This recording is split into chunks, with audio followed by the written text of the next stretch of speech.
This video is for entertainment and educational purposes only.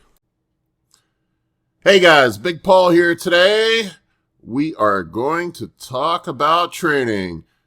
Which is better, high volume training or high intensity, low volume training? The age-old question. I get so many people that reach out to me and ask me about this, talk about it all the time at the gym. I had a Dorian Yates shirt on at the gym the other day and had a guy approach me, asked me if I was a fan of Dorian Yates training. Had another dude come up and ask me, I thought you were a high volume trainer. I'm going to dig into my thoughts on both HIIT style training and high volume style training. And we're going to dig into it in just 1 second.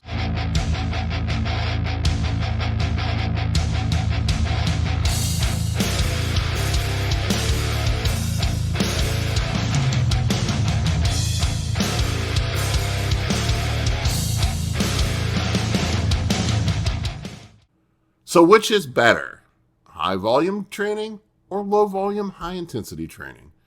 Well, the answer is they both work. I don't know that one is particularly better than the other. They have better applications. There is a certain situations where they do work better. One works better over the other. Modern studies do show or seem to indicate that volume is the primary driver of hypertrophy, but I still do think that you have to push weights and train with a certain level of intensity to stimulate growth. But at the end of the day, we've seen people on the Olympia stage at the top level of bodybuilding doing both styles of training. So clearly they both do yield results. But I think the thing that people don't consider is where to apply each. And there are several factors that go into this. Part of it is your age, how old you are, what your muscles respond to, whether you're a fast twitch, slow twitch type person, that also plays a factor into it. And just how your body responds. Sometimes you have to listen to your body.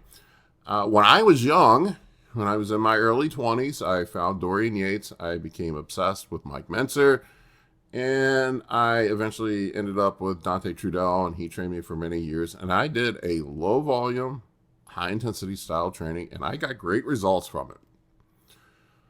I did it all the way up into my 30s, and then I started falling apart, started getting hurt, started having injuries, started tearing things, and there's only so long you can fight the logbook before the logbook starts fighting back with you. I love fighting the logbook. That mentality that Dante Trudel brought to me, that Dorian Yates brought to me, that you get one more rep, you do 5 more pounds each week, appealed to me. I like competition, and I like something where I can compete with myself.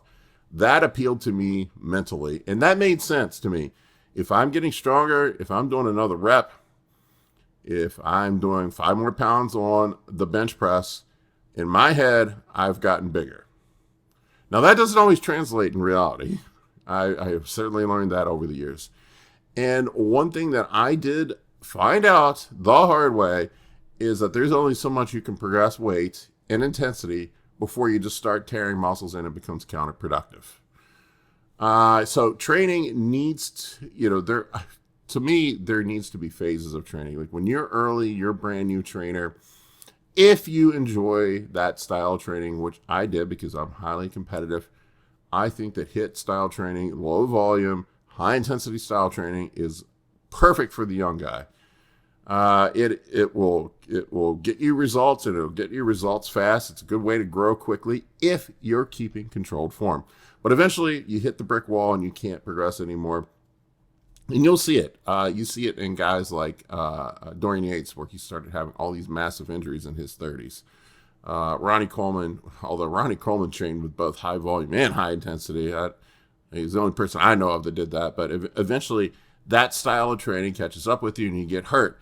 I hear these guys in their late 30s, these bodybuilders talking about they need to retire because they can't keep up anymore. They keep getting hurt. And I don't want to call anybody out in particular, but I think of a guy last year that retired that was in his late 30s.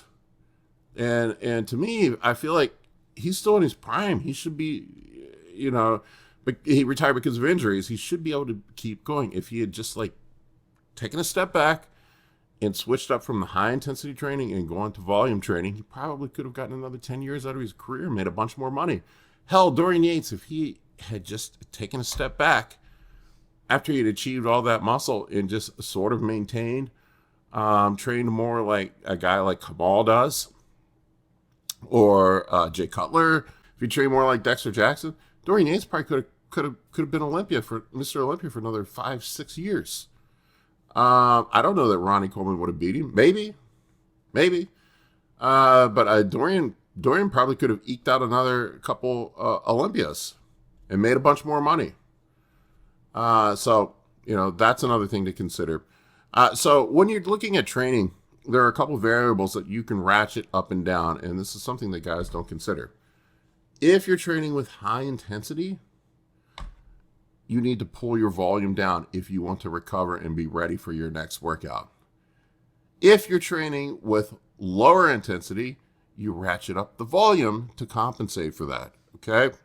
Use less weight, pull back the proximity to failure, maybe train with more frequency. You can't do both. You can't get away with both. Ronnie Coleman tried it. It worked for him for a while, and he's a freak of freaking nature. And eventually, it caught up with him, and now he's in a wheelchair. And no disrespect to Ronnie Coleman, and I'm sure he wouldn't change a thing if he went back.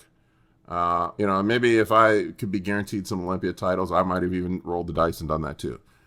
But who knows? So training, honestly, when it comes to training, what training style you do in the gym, you have to figure out what works for you.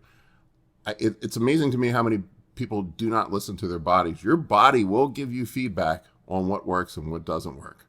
I've had some guys that have, especially as they get into their later training years, advanced trainer, what I call advanced training age. They've been training for 10, 15 plus years. They got a lot of miles on the tires, and they're still trying to train like Dorian Yates, and then they start breaking down. They don't want to hear it. And a lot of times if we back off and put them on a high volume, lower intensity program, all of a sudden they start making progress again. It happened to me. I had some of the best progress of my life between 47 and 48 years old. That's not supposed to happen. But I changed my training style up. I went to a high volume, high frequency program, dropped my intensity back, and I made some of the best progress in my life. And you can still progress weights. So, for example, if I was doing, I would do a pyramid style workout before where I'd work up to one heavy all out set and then do a back off set. So let's say I worked up to 405 on bench press for reps. I'm just using this as hypothetical. I'm not saying that's what I did. If I worked up to 405 for reps, maybe 5 or 6 reps, and then I did my back off set afterwards, instead of doing that, maybe I work up to 275 and do 5 sets of 12 reps with 275 instead.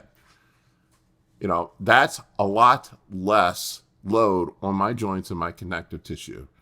And I can tell you, I don't feel as beat up as I did before. So, circling back around on this, high volume, high intensity training might be a better option as you age. It's something to consider. Hit the training. If you're a young guy and you want to advance fast, maybe it's the way to go.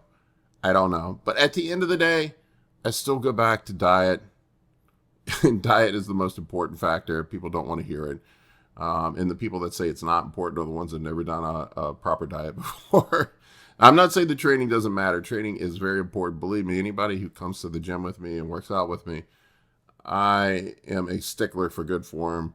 I'm a stickler for training properly. I raise an eyebrow when I see people training like idiots. It bothers me. But training still plays an important role. But diet's still king in my opinion. Anyway, guys, just some food for thought. I'm sort of rambling here about training. Let me know what you think in the comments section below, and thank you for watching. For coaching or consultations, head over to www.anabolicbodybuilding.com to book your spot today. I can help you with optimizing hormones, fat loss, muscle gain, physique, athletic performance, nutrition, and health. For more information, shoot me an email at bigp3rd@gmail.com.